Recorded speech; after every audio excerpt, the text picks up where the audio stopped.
Alrighty. What's up? What's up? Yeah, hydration is very important. This is a public service announcement. I guarantee a huge portion of people out there are not getting enough H2O in their day-to-day life, you know?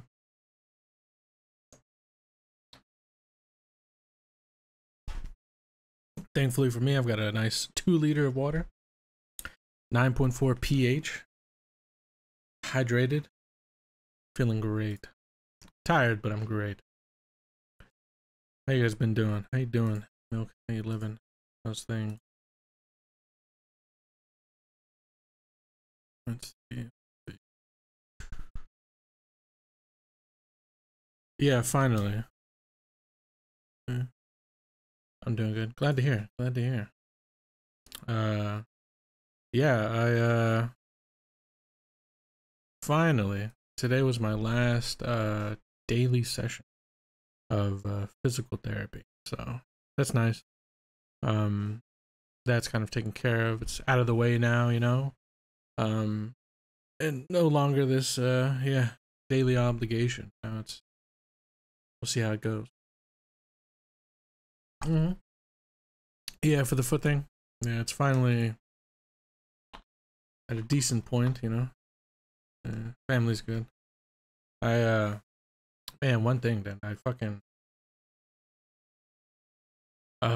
about an hour ago or so, like about an hour ago, I was laying with the kiddo, like trying to get him to pass out and stuff, and yeah, it's always a nice time, you know, laying next to the kid, just like basically like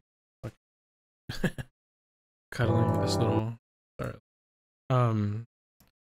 cuddling with this little monster, dude. That's, yeah, nice. And the wife beater, yeah.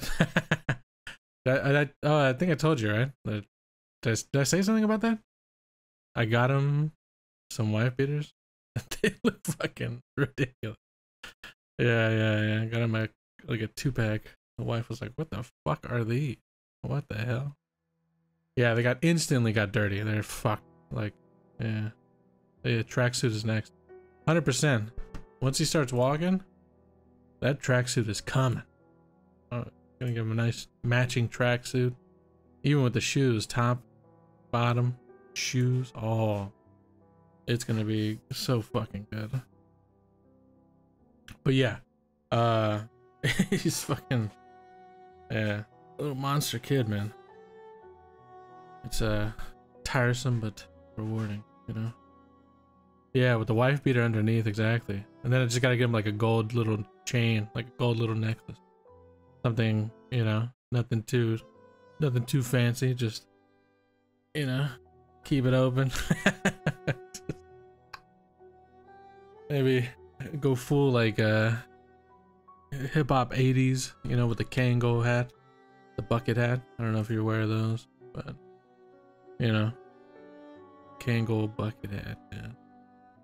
It's like 80s, 90s, you know. LL Cool J. But yeah, I can't wait for that. Can't wait for like the, I mean, right now, like, it's fun putting him in some clothes, but it's like, you know, mostly like kind of cute stuff, right? Just but yeah, I can't wait till he's like moving around and wearing like human clothes, you know, not just like the baby onesies, which are fine, but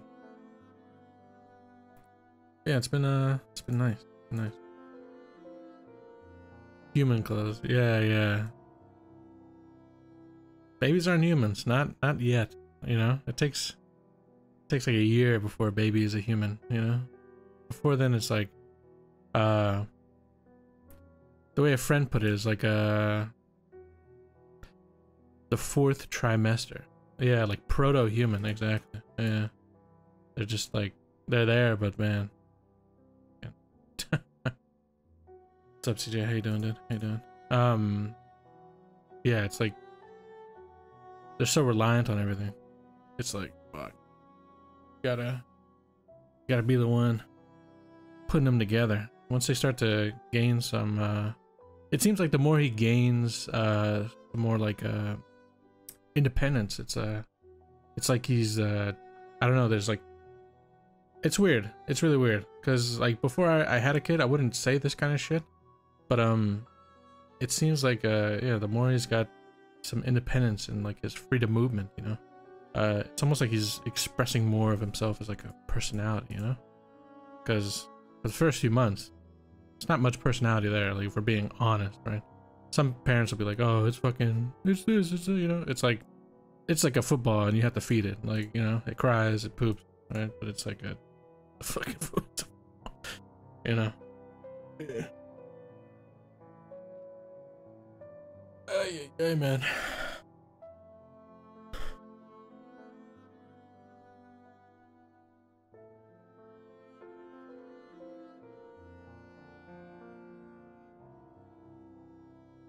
Yeah, really start the, yeah. But he's a fucking monster, man. He's so strong.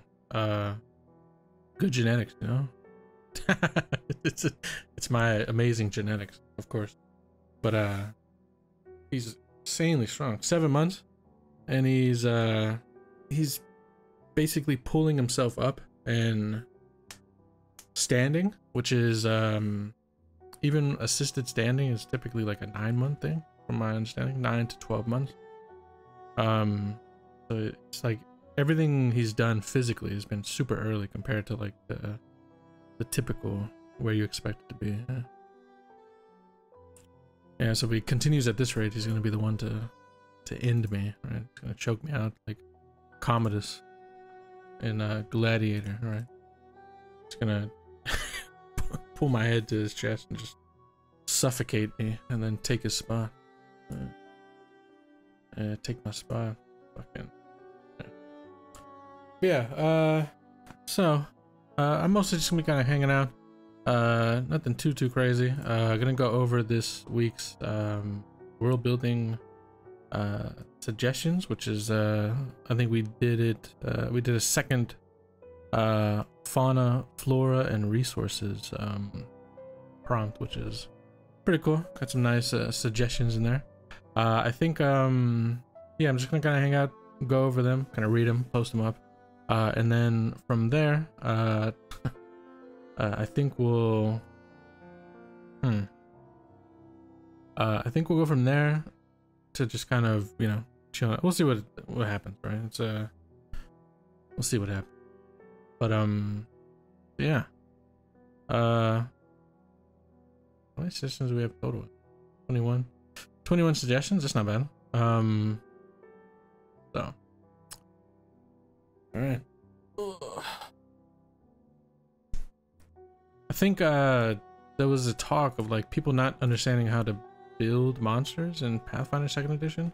That might be a stream we do today, or maybe probably not today. Actually, it probably needs some decent setup, but like building monsters in Pathfinder 2nd edition is like the easiest thing in the world. It is like vastly easier than like trying to build something and be like sure of its you know, sure of its challenge rating or whatever you want to call it. Yeah, without feeling like, oh fuck, I overtuned this for whatever level it is, shit like that. But all right, so let's add a space here. Let's do a heading. Fauna, flora, resources 2.0. Cool. All right. I think we start out with me, actually. The amalgam. Oh, let's see if it does me like it. Alright. Check it out. Nice. Dude, it works for mine super well. Why is it everybody else posted? Fuck it all up. Alright. So, where are we at? The amalgam. The amalgam is a monstrous hybrid. Its body a twisted combination of aquatic and terrestrial form. Possessing multiple arms, the creature is a master of grappling and subduing its prey, particularly in swampy and aquatic environments. Its eyes gleam with a disturbing intelligence as it lurks beneath the water's surface, waiting for unsuspecting victims to draw near. With each arm ending in a powerful clawed hand, the amalgam uses its limbs to lash out and ensnare its prey with terrifying precision.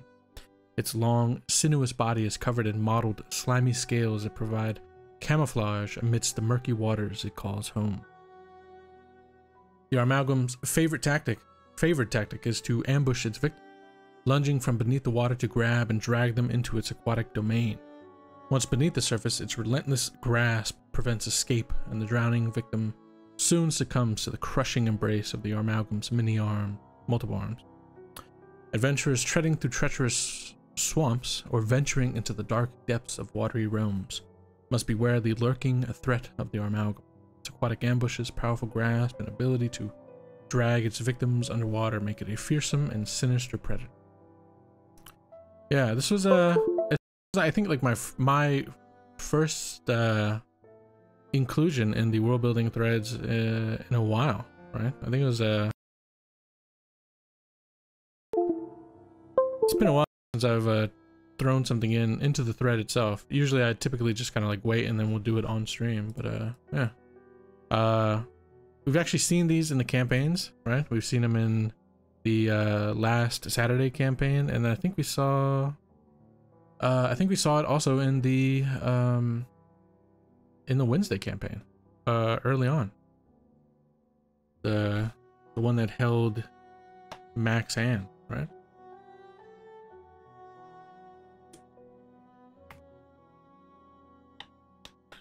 Yeah, it's the guy you held hands with. Yeah. But your boy, yeah, your boyfriend did.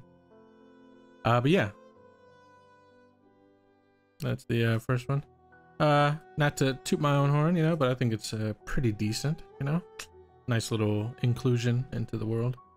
Yeah. Yeah. Well, you found him. You ran into him outside of his personal, you know, domain, right? You wouldn't say that outside his house, you know. Just kidding. All right. Let's drop into the next one. A barrel construct. I think this is a joke one based on the name, but I guess we'll see, you know. Yeah, here we go. Yeah, very funny. You fought a baby one, exactly. An animated barrel. Is it empty? Is it full? Who knows? It could hold wine or other content. It has -5 to its AC when being shot by flaming arrows. Yeah, this is a community inside joke. My love for explosive, especially used against the players. Yeah. Oh, this is, oh, okay. It's it's deadly serious. My mistake for reading the tone of this one, Rolf, right? You know, you could have talked about the inn, right? The inn inside of it, shit like that, you know.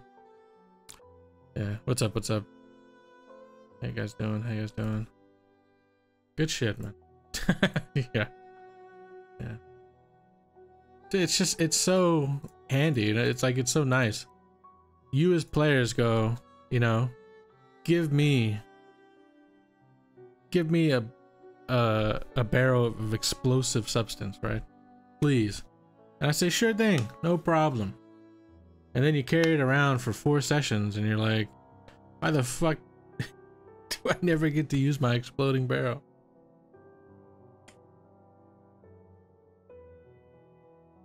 You gotta be on the foot. You gotta, you know, chop. Times, you know, you gotta get there, man. You gotta get there. But yeah, I love destroying buildings. That's one of my favorite ways to do it. I had plans for it. Did. Plans schmans. Geistberries. Oh, nice. It's been a while. I think it's been a while since we've seen a suggestion from Nick.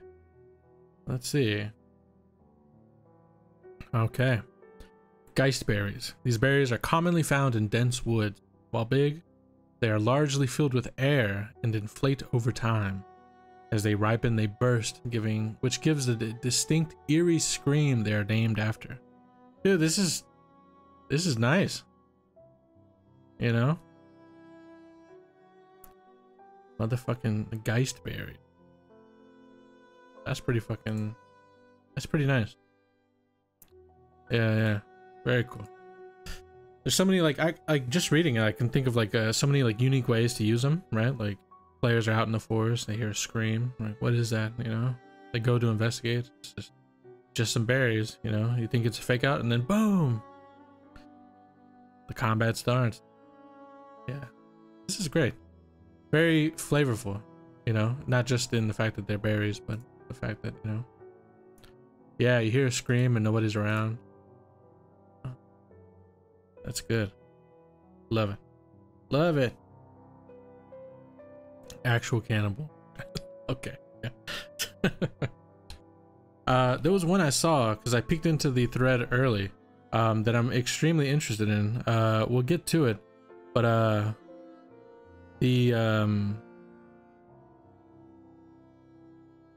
sorry, there's two. The opaline viper and the unyielding axle. I'm trying to, like, I read those I think early, and I don't remember them 100%, but we'll get to it obviously. And I thought they were so good.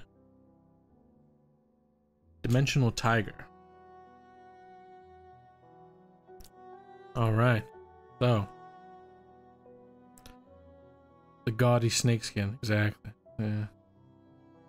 So, an example of convergent evolution from a feline species developing a trait similar to the blink dog. The dimensional tiger tracks and locates its prey. Prey?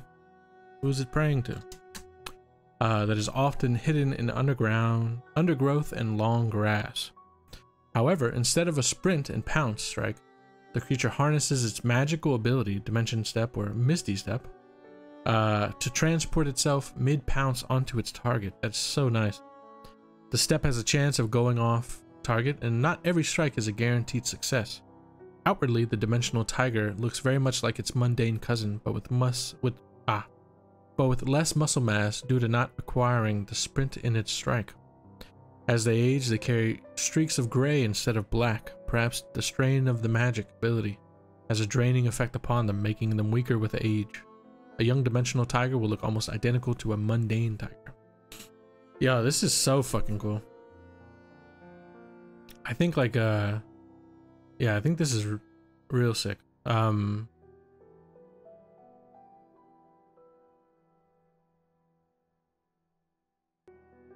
a fan. I can already imagine like a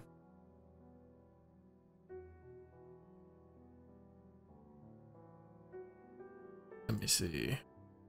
Yeah, I can already imagine like a stab block for it. Fucking super good.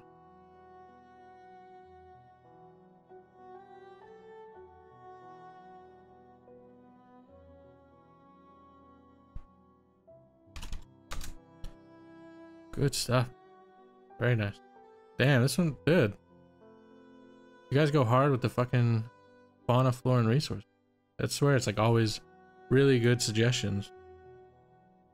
Up until we get to the jokey ones, which, you know, we'll see, yeah? So,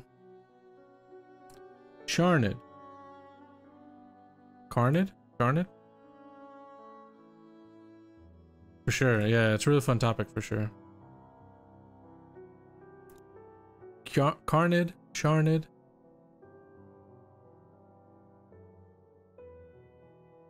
It was a set H with the outpouring in issue 1. Yeah, yeah, for sure. Charnid. Perfect. Alright.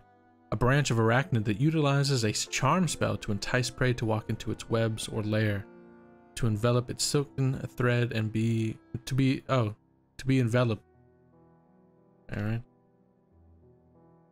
In silken threads and be consumed. The charm is short lasting, so the victim is often aware of its doom when it meets its end. Charnids come in a variety of species sizes, from the hand size that prey on small rodents, lizards, and birds, to those of a small pony, holy shit, that take much larger prey. They may use existing holes and tunnels to, or excavate their own. Damn, dude. The fact that it's got the fucking, the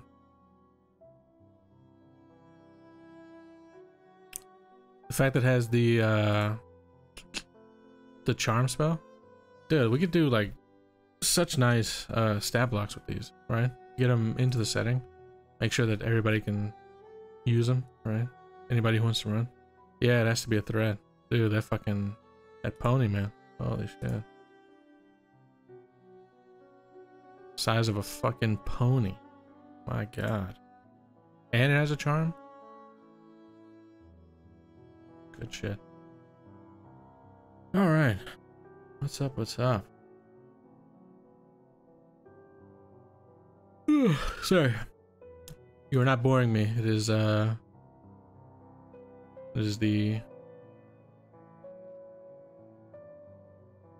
yeah, pony body with spider legs.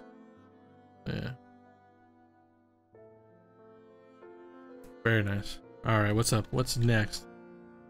The Scram Clam. This has a pretty large, let's see, a pretty large read involved. Let's check it out. Let's look at that. Nice. Okay, so the Scram Clam. The name suggests a light nature to it, but let's see in the read if this is one of those like whiplash ones. So, a hazard for both fishermen and beachcombers. The Scram Clam's reproductive cycle is like that of salmon, in that the production of its offspring is the end of its own life. Okay. A Scram Clam will take several years to reach maturity once it has anchored itself in its final location, which will be a rocky outcropping on the seafloor, or in the tidal zone of a coast. In the first few years of its life, it is safe to harvest Scram Clams as food, as they have not yet developed the dangerous component of their nature and are smooth-shelled. Towards the end of their life cycle, however, their shells develop barbed spikes and curious striped brown wood grain-like texture, with two distinct black stripes that surround the shell perpendicular to the brown wood grain. Once they reach the end of their life, let's see, is where they are hazardous and ready to breed. For the Scram Clam has evolved a method of dispersing its eggs in such a way to both propel them a distance from its location and potentially provide a few of its offspring's eggs a nutritious home while they develop from their larval state. Jeez. Alright. If an adult Scram Clam with a clutch of eggs is disturbed by a creature either underwater or on the surface at low tide, it will release its soft body two substances that has built up over its life. Two chemicals that are more or less stable individually, but when mixed become volatile. So volatile is this mixture that will spontaneously explode, leading to the clam to effectively becoming a fragmentation bomb. Holy fuck.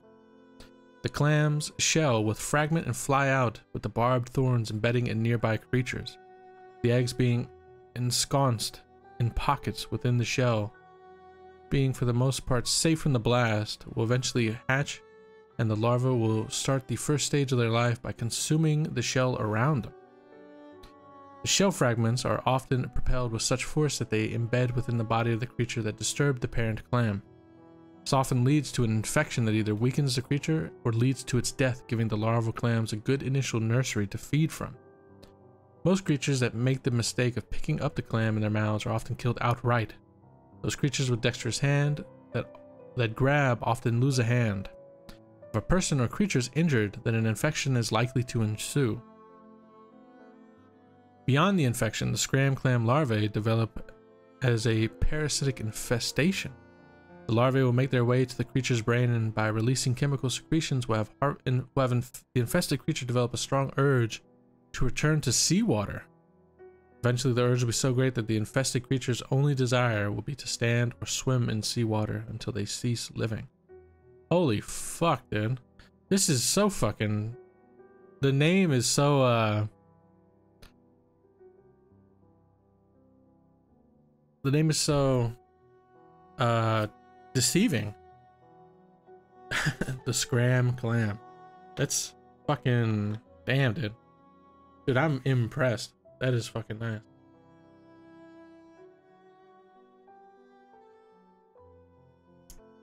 Yeah, exactly. It's like a fucking, it's like a mine, right? Like, boom. So, damn. Yeah, this, people were really, you know, missing the world building prompts, man. What the fuck? You guys came swinging. My goodness. Oh. Man, these are so good. All right. Fucking. Wow. I love that one. So up next is Scram Clam Syrup, which is a resource specific.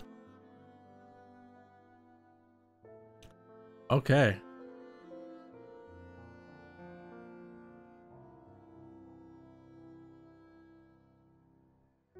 Oh man. Go. Yep.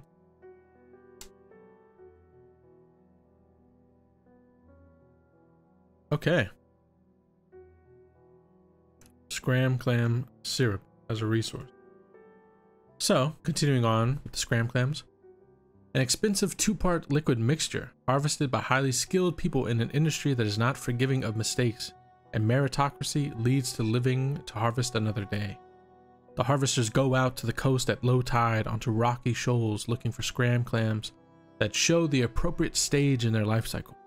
Too young and the fluids are not developed. Too late and the mistake can be maiming or even deadly. This is a skill that can only be learned by apprenticeship. The two liquids are moderately inert when separated. One clear with low viscosity, one a creamy consistency with a yellow tinge.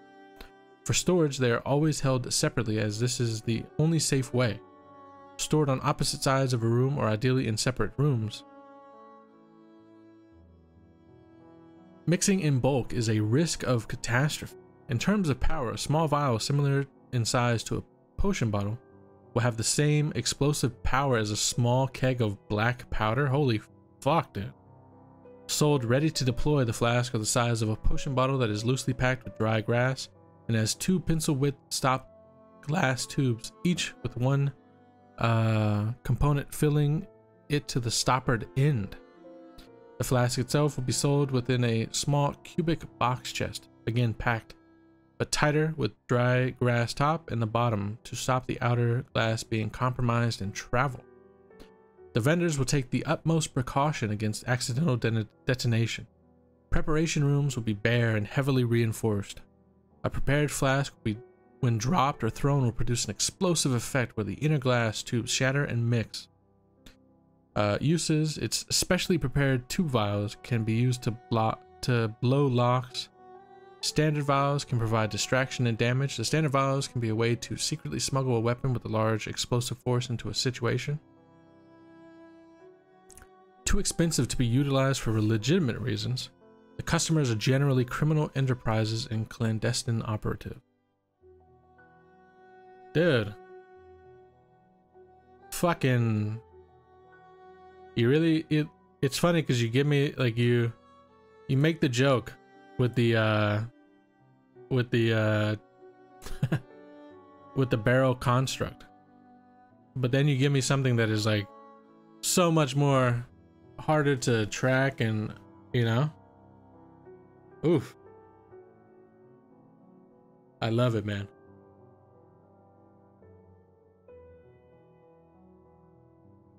I guess that's why I love these Fauna and Flora prompts so much. Because it's like the players like telling me like, yo, I really want you to kill me with one of these, right? Man, Super good. Good shit, Chris. Good shit.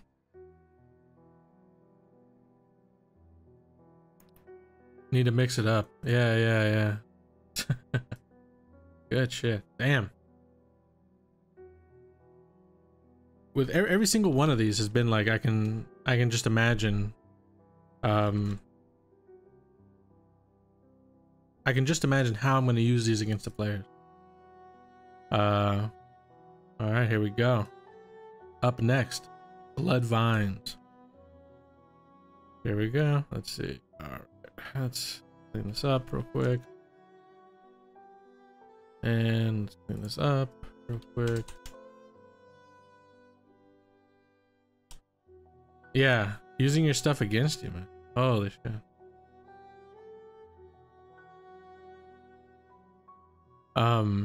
All right, Bloodvine. Here we go. Inhabiting dark places, this is a plant that has made the step towards being entirely carnivorous. Okay. The main body of the plant resides in deep and dark caves, often bat-infested, taking advantage of the fertile bat guano that litters many cave floors with no other plants to compete. The bloodvine itself looks dead or dying in relation to other plants. With no need of sunlight, it lacks the green pigmentation of most vegetation, and instead appearing a sickly yellow about its stem and leaves. If I'm not on the stream, plants breathe through the stomata on their leaves, so a plant in darkness would still need them. Okay. Good shit. Let's remove that. The bloodvine is named after the bulbous nodules on its stem at the base of each leaf. Clearly crimson below the translucent yellow skin, if cut open they clearly contain blood. The plant gathers this blood through its trapped fruit. The vine will send out its flowering body towards the cave mouth, stopping just where the light finishes penetrating the cave's darkness. Here the flowering parts produce a large bud that opens to produce a large flower with the fruit already at its center. The flower produces a mix of sweet scent and rotting flesh scent, attracting both foraging and savaging creatures. When a creature moves in to take the fruit, the flower's true nature is revealed as the petals curl around the creatures in a sprung movement. Below the petals, previously hidden by said petals, is the outer pod membrane, lined on the inside with barbed thorns. When this closes on the creature that triggered the plant's trap, the thorns dig in. As the animal struggles, its only aids the thorns in sinking deeper until the thorns reach the capillary layers of the skin. The thorn tips dissolve and the plant begins drawing off the creature's vital fluids back to the stem. Blood pods to feed the plant with energy it requires and cannot get from sunlight. After the flower's initial purpose is complete, a second real flower is produced that is available to pollinators, usually bats. This flower produces a second fruit with the same scent that small ground mammals would be drawn to. A little time after the fruit is consumed, it will cause the animal to become unwell. A percentage of these animals will seek a dark space to hide, as animals tend to, but the creature will die in that space and a new vine will grow from its corpse. Holy fuck, dude. The bloodvine is a hazard to any who are exploring caves or abandoned mines. Stepping into the first phase flower will undoubtedly lead to blood loss until the foot is freed. Failure to remove all the barbs will lead to a persistent bleed. Damn. This shit is super good, dude. Holy fuck.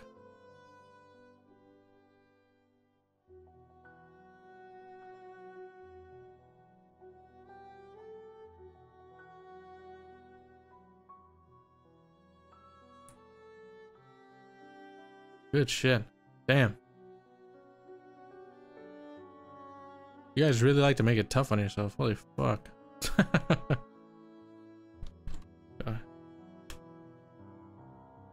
Here we go. Dude, this is so good.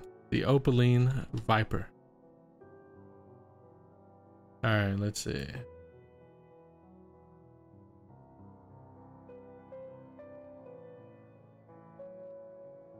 What the hell?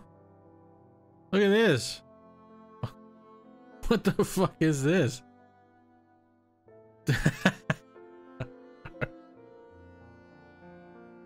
What the fuck is that? Jamal Hill's tattoos. I can't keep it. It's fucking crazy. What the fuck? Alright. Good shit. The Opaline Viper. Alright. I read this one. Nice. It takes up the whole fucking page. Alright. A rare snake breed with two variations found almost exclusively in the Arnora Peaks on the Kalor continent. The Opaline Viper is known for both the potency of their venom and the beautiful iridescent shimmer of their skin. Nice. The Opaline Viper's venom, once in contact with the victim's flesh and blood, quickly turns the muscles weak and causes them to atrophy. In just a few hours, the victim will be unable to use the afflicted area, and if left untreated, the venom will spread throughout the entire body through the bloodstream, and will leave the victim in a catatonic state. Death usually occurs within the first 24 hours, and it is thought to stem from the deterioration of the heart or brain's lack of muscle energy. Although deadly, the skin of the Opaline Viper is dangerously beautiful. Shimmering in different shades of the rainbow, people take the risk of being bitten to find the snakes in hopes of capturing them or finding their shed skin for their use in cosmetics and jewelry. The snow variant is known to have scales that range in color from pale pinks to purples and silvers. When ground, it is purposely used in lipsticks and eye makeup. Holy fuck. The ashes variants scales come in beautiful greens and blues, and it is more commonly used in jewelry and covered with clear glass to protect the skin from tearing. Though popular for their skin, the viper is a rare breed of snake, and thus the items made from their shed skin is incredibly expensive and worn almost exclusively by nobles due to pricing. When something made of Opaline Viper skin is acquired, it is usually worn with pride and bragged about. Dude, we got fucking snake skin boots now? Holy shit.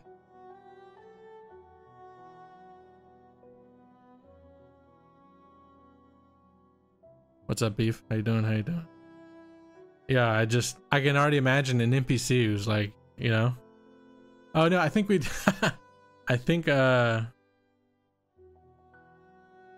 yeah, put some Viper lipstick on Harold Lennon and make him walk around the city like that. Snake pumps too. Exactly. Yeah, I think Frank has some Opaline Viper boots.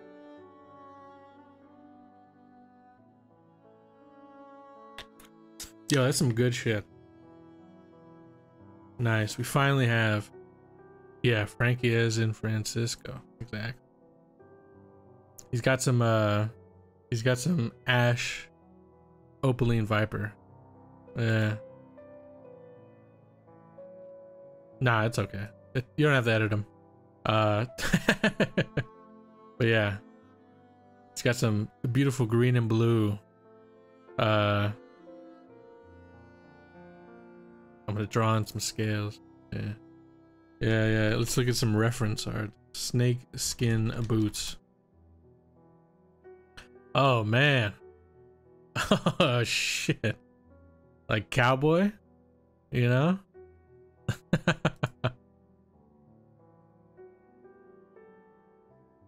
Yeah, it would be interesting to run the commodity hunters to look for this shit. Yeah, exactly. Dude, this is some fucking good shit.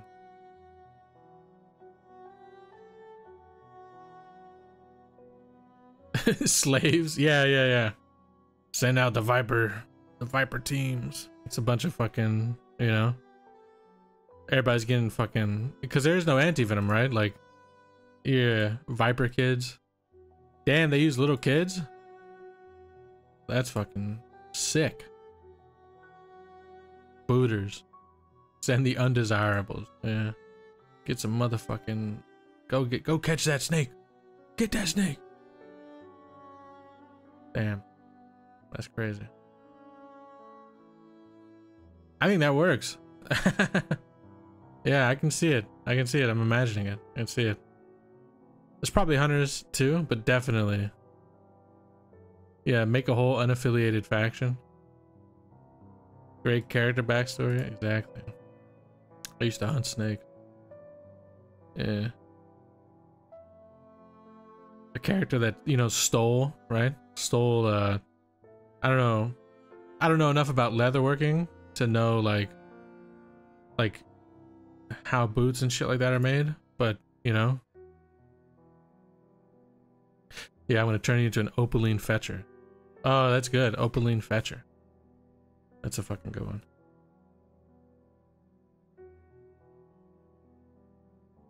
Yeah, I have no idea how people make like snakeskin boots and shit. I know like typically it's like one part of the shoe is the skin, and I'm sure it probably maybe it's like attached to some leather, and then like the upper part is more leather, right? I mean that's what I'm seeing. Yeah. Regular desperation. Yeah.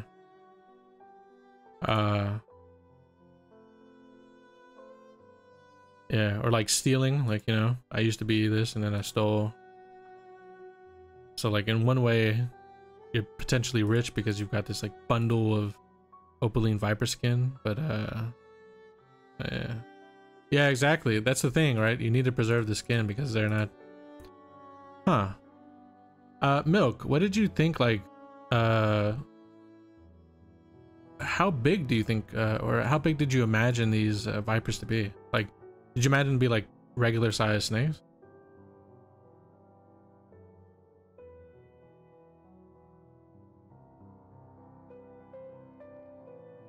Normalish in size? Yeah. What's the average size of a viper, right?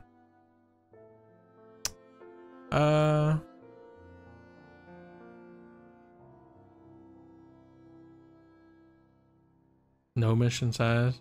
Yeah. Yeah. How does one contribute to the world building documents? Yeah, so if you check the Discord, there's the you'll see something called world building ideas. It's a channel.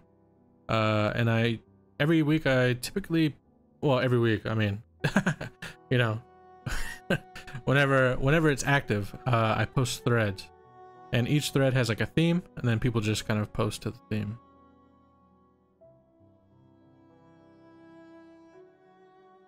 Yeah.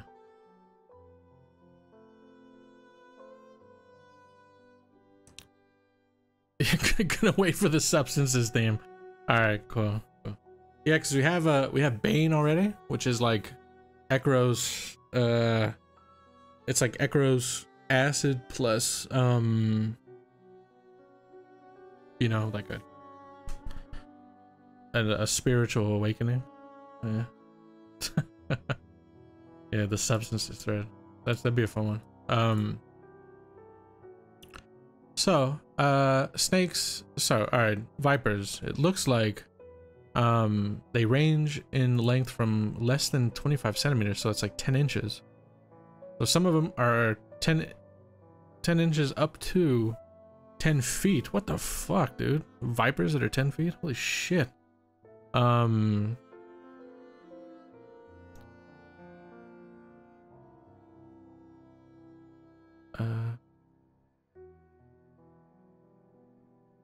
Bushmaster. That's what it's called. 10-foot gaudy vipers.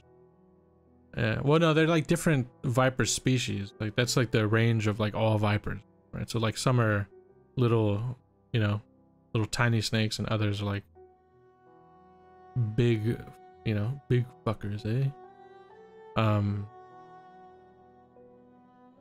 Yeah. Maybe that's why they have kids do it too. Smaller hands. You know? Less likely to get bit. All right, you got big hands. You grab one. No ash sharks. Thank God.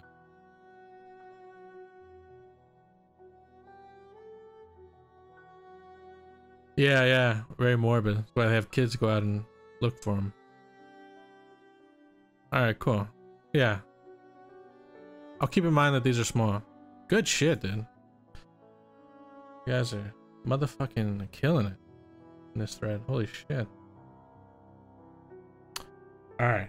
What's next? We're going to snake. We're going from snakes to worms. What the fuck? Sweet worms. Ugh. Jesus. Commonly found on beet farms, these purple worms are a favorite amongst children due to their unusually sweet taste. My god. Yeah, imagine if one guy's collection needs to be stolen. Yeah, it's like you're stealing a fucking... Grab the snake and eat the worm. Holy shit. Sweet worms. Alright.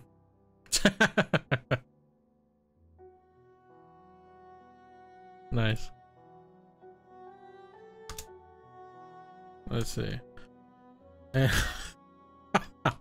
Alright. And Chris responds in kind. Purple dung worms. Very similar looking to sweet worms, they consume dung and are drawn to the nitrogen fixing properties of beets. Alright. It couldn't stay serious forever, you know?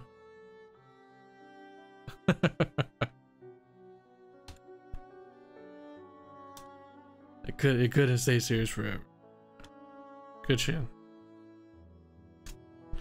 Yeah, you think you got a good patch? Those are the shit kind. Exactly, yeah. Yeah. Coincidentally, the dung worms are better for fishing, you know? Christ. You set them up, we knock them down. Exactly, dude. Exactly. Alright. Up next. Torchvine. Alright. Oh man. This one has such a good explanation. Torchvines. This sensitive plant displays a soft green glow when it is even slightly moved by the wind. There are rare variants, which show a dim orange light. Torchvine can only be found underground, as sunlight shrivels the plant and its seeds. It appears more often in abandoned ruins, like the sunken tower, which suggests it was purposely planted there. Cultivation is very slow and difficult and has not happened recently except for a few of the thread archives. Within those complexes, working under the torchvine means spending weeks in those archives, finding some forgotten piece of information. Yeah, this is like a slang or like a phrase and an item or like a resource, I guess. Flora. Yeah, that's a good one. Working under the torchvine.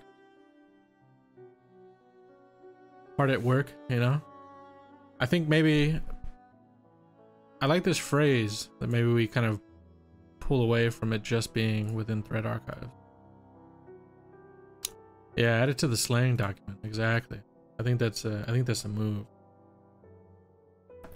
So good. Yeah, heavy hitters this week, I'm telling you.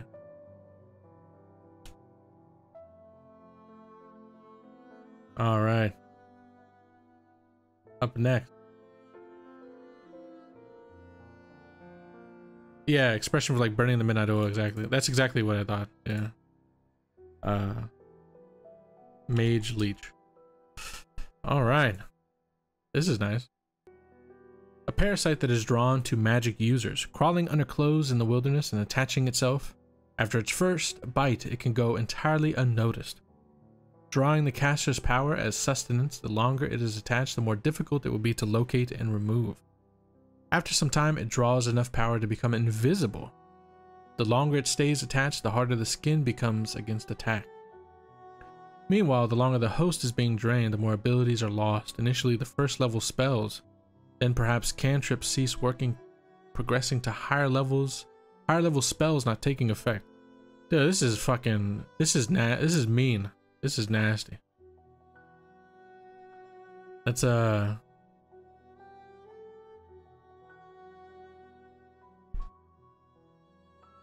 yeah, under dangerous circumstances. Yeah. Yeah, roll me a check. Oh. Dude, it's mean. That's the greatest compliment I could give somebody, Chris. It's mean. All right. Good shit. Yeah, the reason I haven't, there's a lot of Fauna and Flora stuff that I haven't yet like introduced, because I swear to God, you guys like if it weren't you who made it, you'd be like, man, this DM is like such a piece of shit. Like, there's like these are so fucking tough to deal with, you know. Fireflies.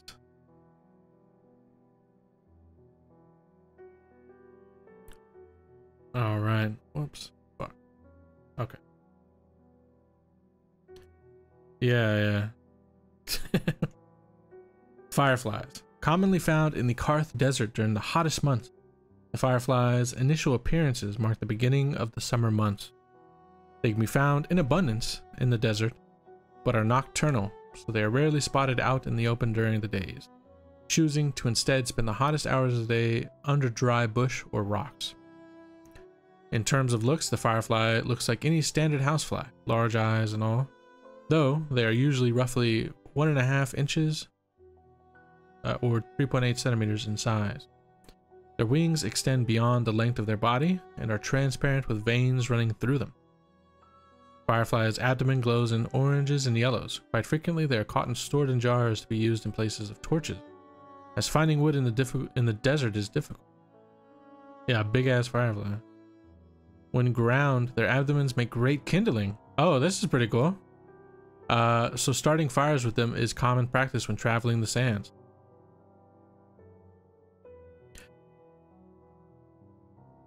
This is nice. Like all the way up until here, I was like, this is just a firefly. And then I saw everybody in chat going, yeah, this is firefly too. And then right here.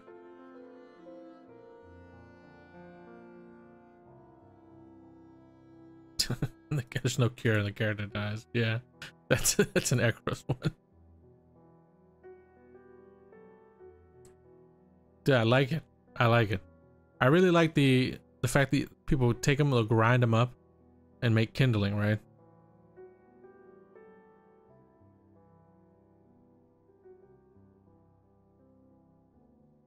Hey, not everything has to kill you, you know. Some stuff can just be interesting ways of you know, of using resources. Yeah.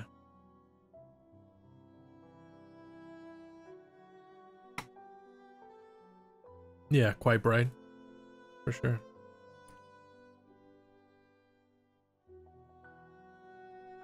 Good stuff. Alright. I like it, Milk. Don't let anybody tell you different. The unyielding axle. This is really interesting.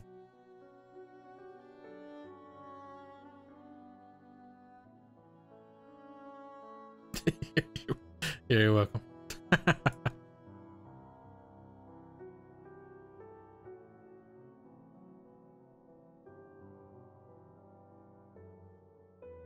Basically immortal? Yeah. That sounds pretty cool. They don't really need to eat or drink. People don't really know, right?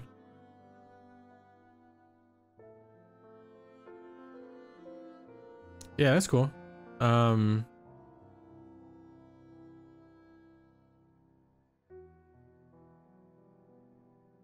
It's like when the bulb finally burns out, you know?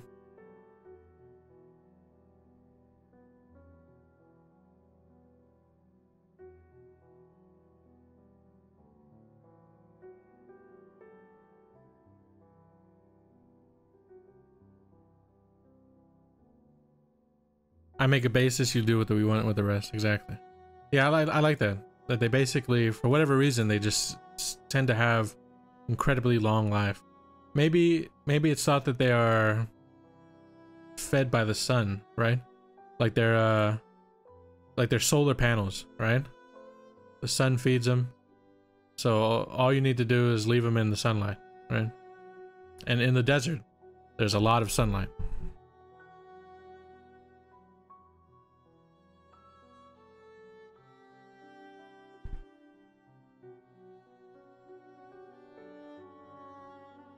So like during the day, you'll see like these jars, and they all just kind of, you know,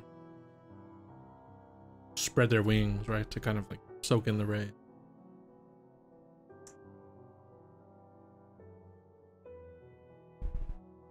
Good stuff. All right. This one is really interesting to me because I think this will probably be something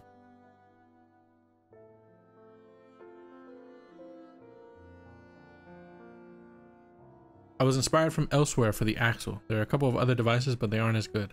I like this as something that's from the like the previous world, right? The life before Ekros as we know it, right? The lost age, so to speak. So, an extremely rare object in the world. Few are known of, and each are highly guarded and prized. To observe, the item it appears to be an object of craft, but they are unable to be disassembled and are to date effectively indestructible, as none have been unmade. Yeah, nice. Its activity is to turn relentlessly.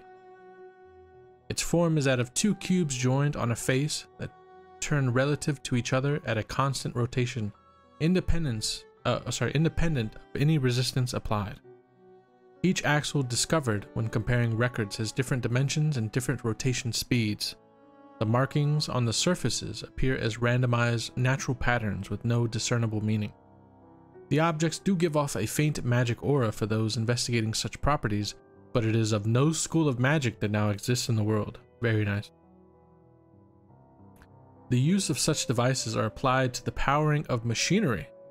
While the ownership of an artifact such as this is a closely guarded secret, it is known that several exist from records shared, and one of the larger axles is known to reside in the largest dwarf mine of Doldur, where it powers the entirety of the mine's pumps, bellows, forge hammers, and even a lift system, all connected by a series of transmission shafts, gears, and belts.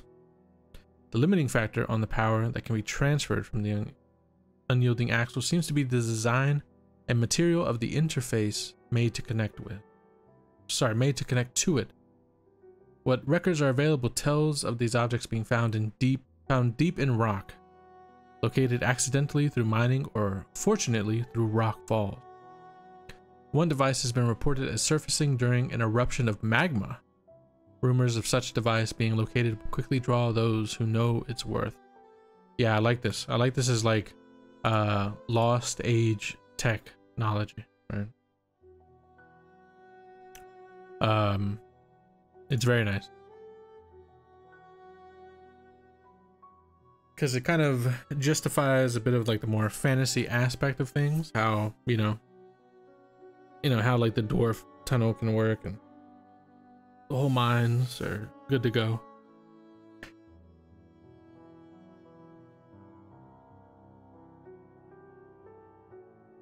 I like that it's also not entirely like a let's see, like I guess my thinking is like the importance of such an object. Like, is it like, will the city-states go to war to obtain one? I'm not entirely sure, right? Although completely functioning and running with based on like no other energy kind of input,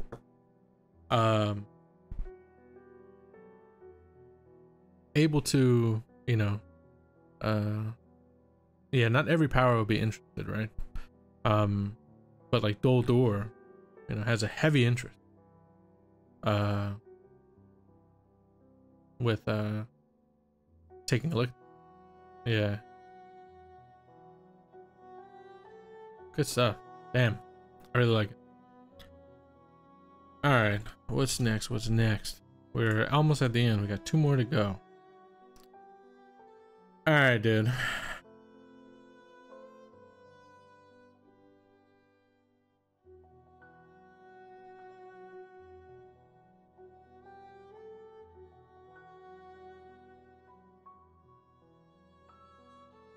What the fuck is this name?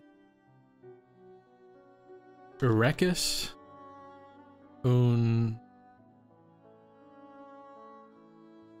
Unicinctus Majoris? Unicinctus Majoris? What up? Lepa, how you doing? How you doing? Nice to see you again. Nice to see you again. Yeah, let's see what this says. Let's see what this means, right?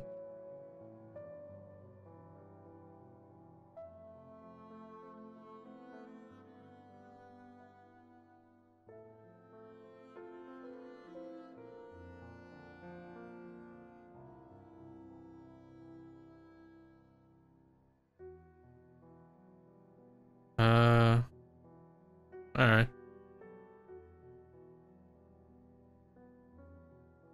I don't have to search that. Okay. I did, and it came back as nonsense. So let's see what the rest of it says.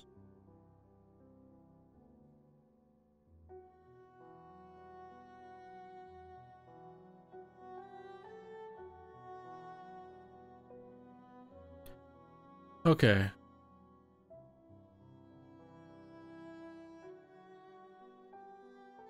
Oh, great. Okay. Yeah, now I see what this is.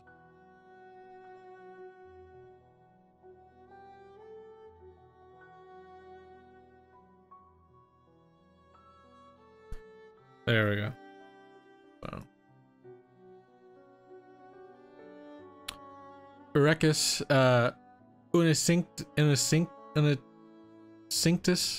Cinctus, known as the fat innkeeper worm or penis fish. Alright. So this is the mayor penis fish. Okay. An offshoot of whatever this, however you say this. Grown to a gargantuan size, these leviathans inhabit the estuaries of large rivers, feeding on carrion that has been washed seaward by the strong currents and the waste from other creatures that are also drawn in by the carrion and large fish shoals. With this in mind, it is no wonder that they often become entangled in fishing nets, creating conflict with fishing boats and crews. This species has become inherently aggressive to all shipping. So a bunch of really large dickfish are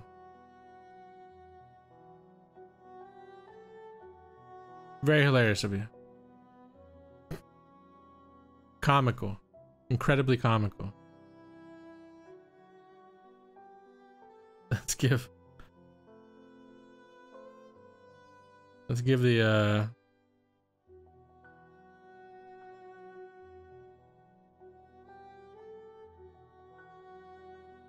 golf claps all around. It's Latin, very highbrow. Exactly. Yeah. Golf claps all around, everybody. For the big penis fish. Thank you. Thank you. The major penis fish, I guess. What it would... I don't even know what majoris means. Majoris is... Latin. Right. Okay, yeah, it means... major. Perfect. Major penis fish.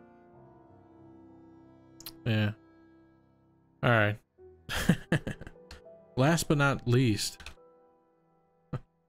we have the drop snake. Here we go. See, Milk likes it. I think Milk liked the golf claps, if I'm being honest here, but hey, you know, maybe I'm wrong about that.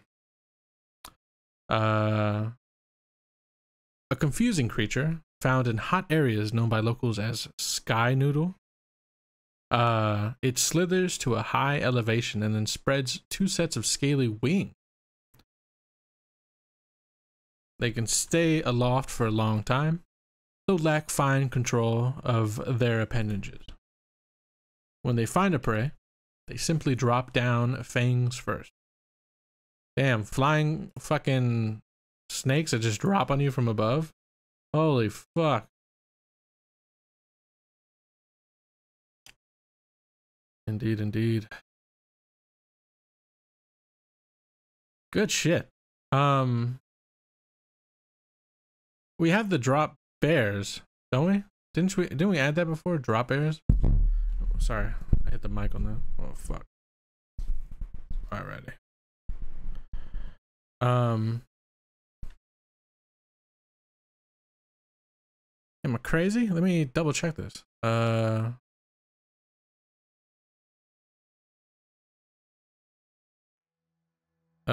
Let's see. I'm checking the wiki real quick. Yeah, we definitely had drop bears. I think it might have been the drop bear.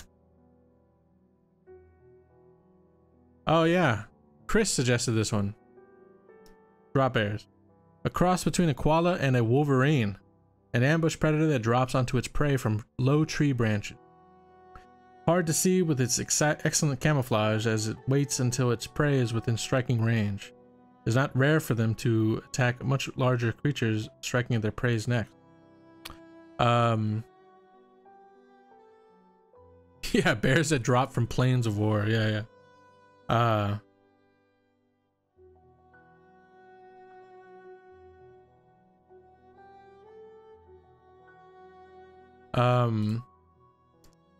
You know, I actually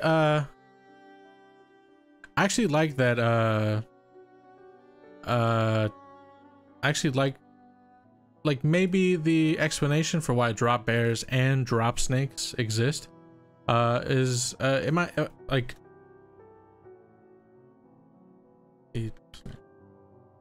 I think wolverines eat snakes, right?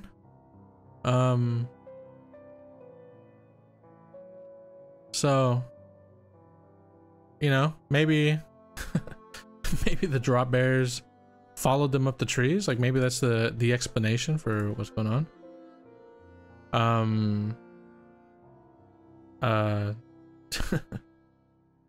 Maybe that could be the case, right? That's how we justify having two drop creatures.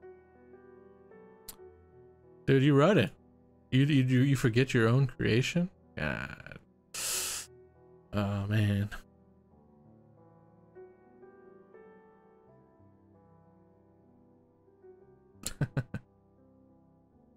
Alright. Let's see. Yeah, it's been a while for sure. Yeah, I like that justification, right? That there's two, specifically because, you know, first the snakes thought that by going up and, you know, evolving wings or whatever, helped them get away, and then the drop bears just said, fuck that. We'll take you, you know, we'll follow you up.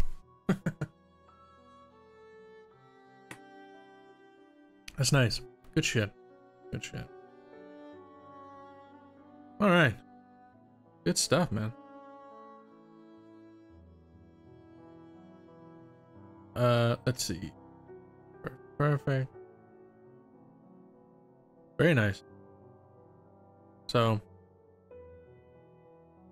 this prompt was so good. Like, it's been a while, you know, it's been a while, right? There was a number of weeks there where I just kind of disappeared because I was doing the whole rehab stuff with the foot. But yeah, you guys came out swinging when we jumped back into it. Came right back swinging.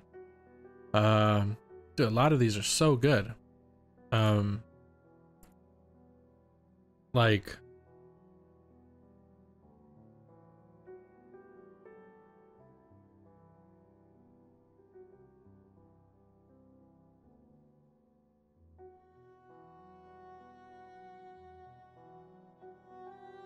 so nice going through, you know, even my own, I'll you know, I'll say that's nice, but like, besides the even the fucking major dick fish or whatever the fuck it is, major penis fish, even that one ended up being, as far as written, really nice.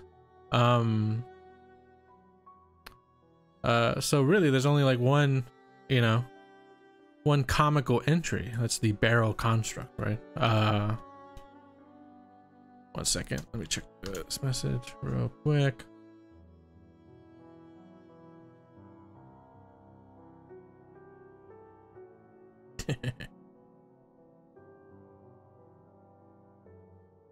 But yeah, the grudging appreciate, yeah, that's exactly what it is. That's exactly what it is. Fucking, you know, I can't say like, oh, you know, yeah, haha, funny, you know, I gotta be like, all right, it's pretty good, you know, it's pretty good, you know. But yeah, like some of these are good. The Geist berries are so nice. Dimensional tigers, so nice. Dude, Chris, you came out fucking swinging. The Charnids, the Scram Clam has to be the greatest thing. This is so crazy to me that you would give me this to use against you. A small vial similar in size to a potion bottle will have the same explosive power as a small keg of black powder. You really like just said, hey, here you go, Trill. You know, here you go. This is so good. Oh, you can imagine them as like, you can imagine even, maybe I'm crazy, but imagine in like ship fights, like pirate ships. Do you think pirates would have like these that they, you know, when they get close enough, they just toss them overboard? Like they just toss them at the other ship and just hope to find it, like crack and just explode a fucking massive hole in the side. I can see it happening. I mean, at the same time, having these on a ship must be fucking, you know, extremely scary. But yeah, I can imagine like there's a game, Sea of Thieves, I think. Yeah, Sea of Thieves, where they've got these, they're basically like Molotov, right? They throw them to like start fires on other ships. I'm not entirely sure if that's like real. I don't know if that actually happened, but in the game, it's a game, obviously. It's yeah, it was meant to kind of like just spread fire onto a ship. I can imagine these being like fucking chucked over, just like boom, you know. These are fucking good.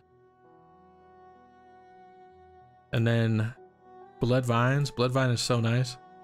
The opaline viper, sweet worms, purple dung worms. Yeah, aim for the mast. Torch vines, so, you know, giving us our burning the midnight oil, right? Like phrase, working under the torch vine, so good. Mage leeches, very nasty. Fireflies, very nice in their practical use. This is a great prompt. I mean, like, what other prompts do you guys think would be cool to use? I feel like we've done so much that it's kind of, I don't know if we're at the point where it's like, oh, there's nothing left original to kind of throw on. I'm tending to my mask right now. Yeah.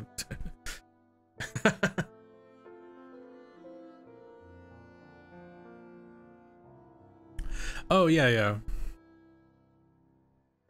Yeah, substances and drinks is actually not a bad idea. Yeah, I think that might be it. I think we might have to, you know, illicit substances and drinks, right? Like maybe a theme in one of the cities that we have yet to kind of explore could be something like you know, the old the prohibition type stuff. So, you know, substances and drinks. I think that might be really good, because Um, for instance, the food one was also very popular, if I'm not mistaken. Let me take a look. Subcategory could be herbs. Yeah. Yeah, the food one was, I mean, it was decently popular. Considering it had for only having a week compared to others, it had more than like festivals. It had more than the folktales thread. It had more than like villages, landmarks. Yeah. Medicinal and food stuff. Yeah. Yeah, I think in illicit substances and we did diseases. I don't believe we did. I think disease, yeah, nothing. Dude, it did way better than celebrities. Celebrities had 9 suggestions. You guys got me hyped on that. If not, we could follow PF2E disease rules and actually make stuff that's mechanically functional. Yeah, that could be cool.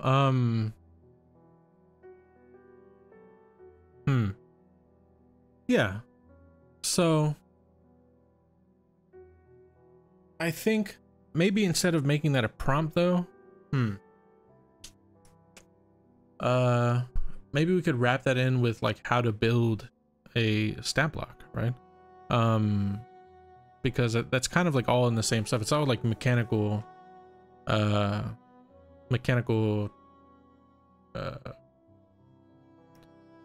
like mechanical building stuff. Although I guess like having the time to flesh out diseases and stuff could be a lot better, right?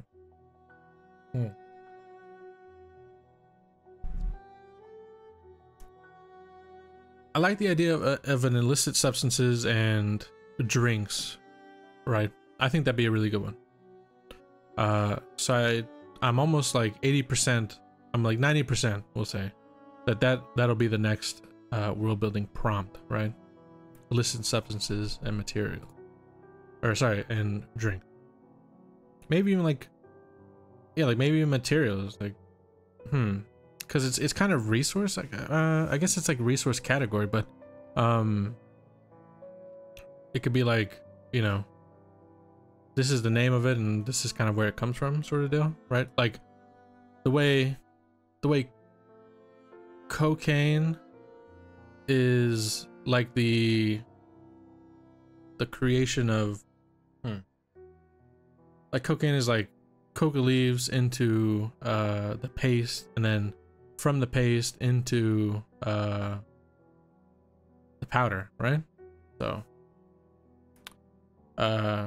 so it can be like Ekros cocaine, and then to make it you need Ekros coca leaves, and then you need, you know, gasoline and all this other crazy shit. It's scraped off a goat's ass. Yeah. Okay. I think that's what we're doing then. We're gonna do like illicit substances and materials, right? So this will be like drinks. It'll be like drugs. It'll be like yeah. I'll definitely write one myself, right? Like this is created by mixing this and this, and like, you know, that way it kind of gives more flavor to like alchemists, right? Like we can kind of get more into the you know, like the old school, like it's almost like a Wild West sort of thing, right? Where the alchemist was like a doctor but giving out like insane medicine that just like, you know, basically like straight up heroin and you know, cocaine that you drank and shit like that. I think that'd be very fun. Plus, one thing I wanted to do for sure was I had this idea that if like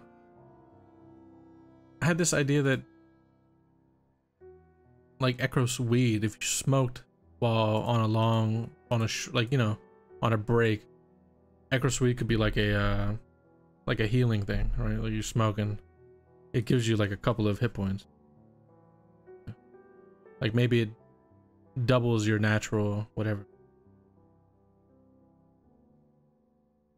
your yeah. I don't know, like including interactions like that. So you can, it's like a character can have like a bit more flair to them, right? Like they carry a big pipe, right? And they're consistently smoking when they have a chance, and it just heals up, like, you know, a couple of points.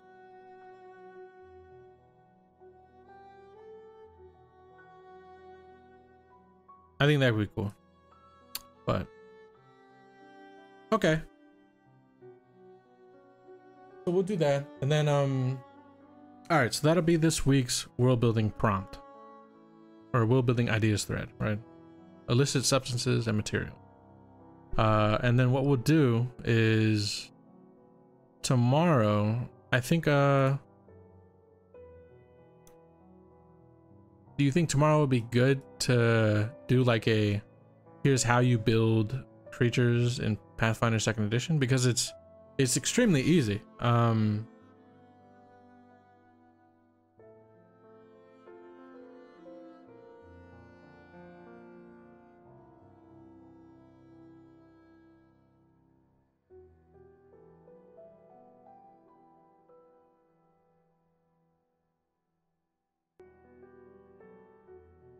Yeah, content filler.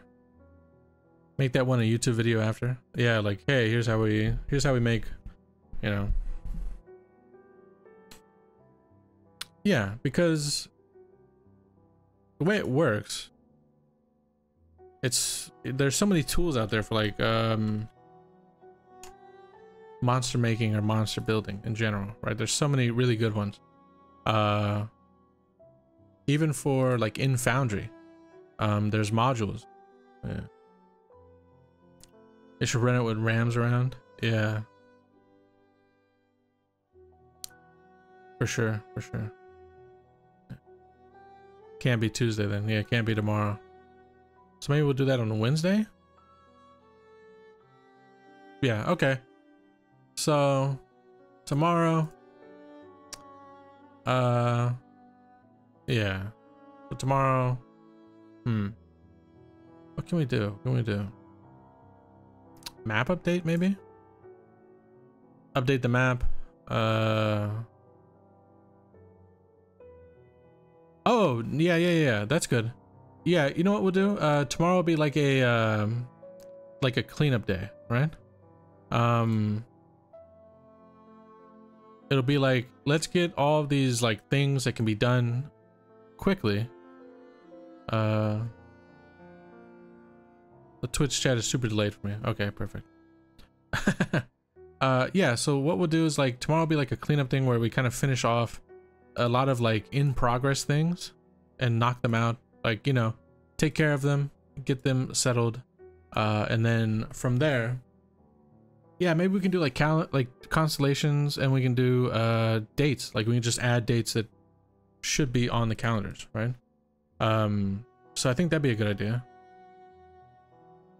Yeah, the Veil Touch thing, we can do that. Seas and oceans, exactly. Yeah. We wrote this actually. If we go up, ancestries. It was after ancestries. Here it is. Yeah. So Almus is complete. I did all this by myself, basically. But yeah, we can do all of these three, right? Get them taken care of, get them knocked out, right? Decide if we want a north and south landmass, like polar caps. Name the seas that we have available, right? Update the calendar, right? Do some constellations and stuff. And then figuring out versatile heritages. Okay. Yeah, I think that's a good idea. So tomorrow will be like a kind of, let's clean up our mess, right? Let's finish our work sort of deal, right? And then we can move on to other things. And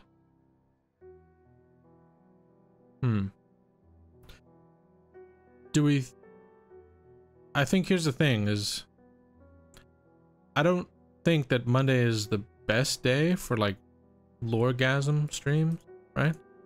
I still think Friday is the best. So I guess what I'll do is, depending on how popular the illicit substances and materials thread is,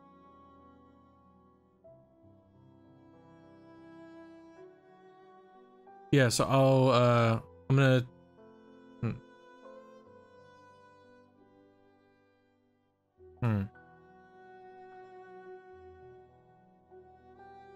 yeah, I don't think Monday is the best day for Loregasm streams, so I think we'll stick with Friday.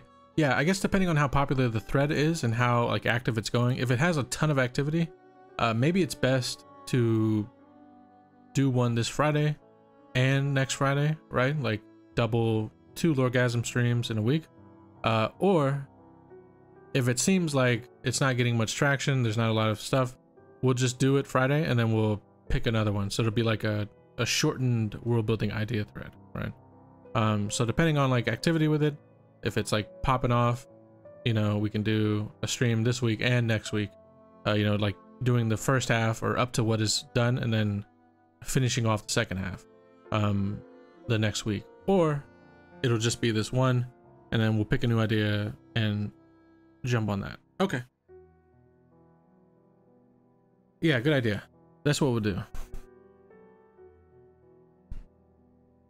I was basically talking to myself. I don't know if anybody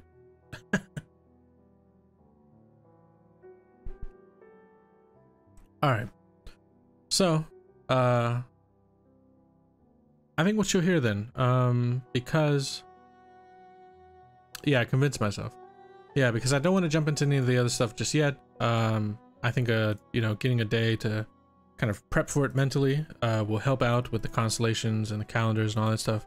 And I think if we started it now, then there'd probably be no content for tomorrow. And then on Wednesday, we'll be doing a how to build a monster kind of stream. And then Thursday is pirates. And then Friday will be Loregasm, or we'll see. Cool. All right, guys. Thank you all for hanging out. You know, good shit. I think we're gonna make this a all good, all good. Friday come day. I think we'll make this a reoccurring thing. But yeah. Golf claps all around for everybody. Thank you all. Thank you all. Thank you for hanging out. I appreciate it. You know, it's definitely very fun every time. So we'll be back tomorrow with some more world building. This time a bit more. Yeah, this time nice and focused. We'll get a lot of things going. A lot more kind of like suggestion from chat rather than, you know, like just a thread in the Discord. And then, yeah. So thank you all for hanging out. Hope you enjoyed. If you'd like to get involved in the community, the best place to be is in the Discord, as you can see in the chat. Yeah, fun community. We try to do a lot of community stuff. It's been a bit on the slow end lately, but that's only because I've been nursing an injury, dealing with some physical therapy stuff. But now that that's kind of coming to an end, I've got a lot more time and availability. So the activity as far as community stuff will kind of be ramping up, especially this week. We'll be doing streams basically all week. So thank you all for hanging out. I hope you enjoyed. We have a good day or a good evening, depending on where you are in the world. And yeah, appreciate you. Nursing a semi. Okay, thanks. Later, guys. Hope you have a good one. Peace. Tend to those masks. Dude, I can't believe fucking major fucking penis fish.